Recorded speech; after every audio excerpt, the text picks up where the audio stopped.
نحمده ونصلي ونسلم على رسوله الكريم اما بعد۔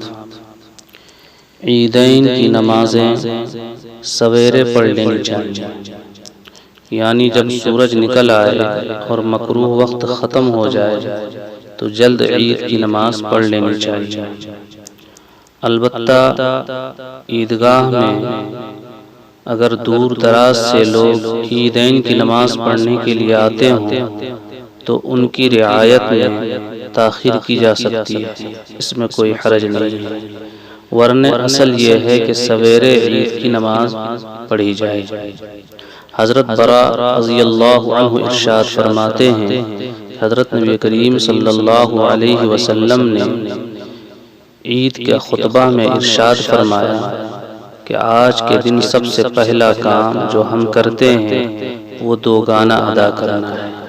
صحیح بخاری کتاب الصلاۃ ابواب العیدین باب التبکیر للعید۔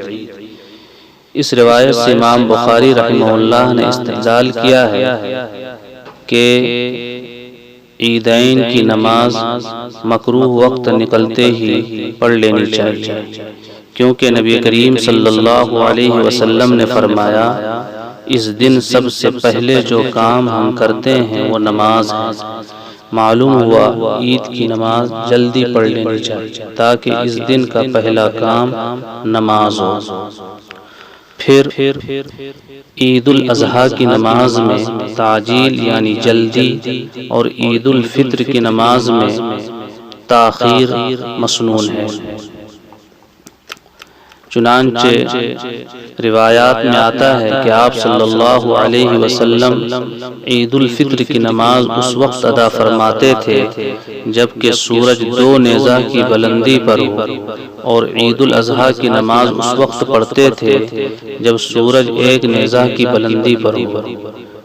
یہ روایت التلخیص الحبیر میں ہے۔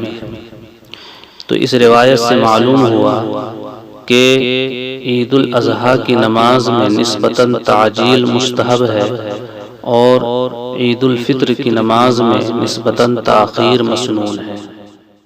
اس کی وجہ یہ ہے کہ عید الاضحیٰ میں نماز سے فارغ ہونے کے بعد قربانی اور اس کے متعلقہ امور کو انجام دینا ہے، لہذا نماز جلدی ہونی چاہیے۔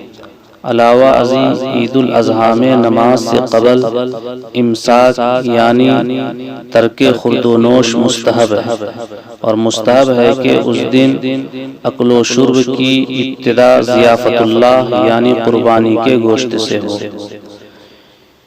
عید الفطر میں عیدگاہ جانے سے پہلے صدقۃ الفطر نکالنا افضل اور بہتر ہے، اس لیے تھوڑی تاخیر کی گنجائش رکھی گئی تاکہ زیادہ سے زیادہ صدقۃ الفطر نکالا جا سکے، اور عید کی نماز کے بعد عید سے متعلق کوئی خاص کام نہیں ہے تو اس وجہ سے وہاں تاخیر میں بھی کوئی حرج نہیں ہے۔ اللہ تبارک و تعالی سننے، سمجھنے اور عمل کرنے کی توفیق عنایت فرمائے۔ وآخر دعوانا الحمدللہ۔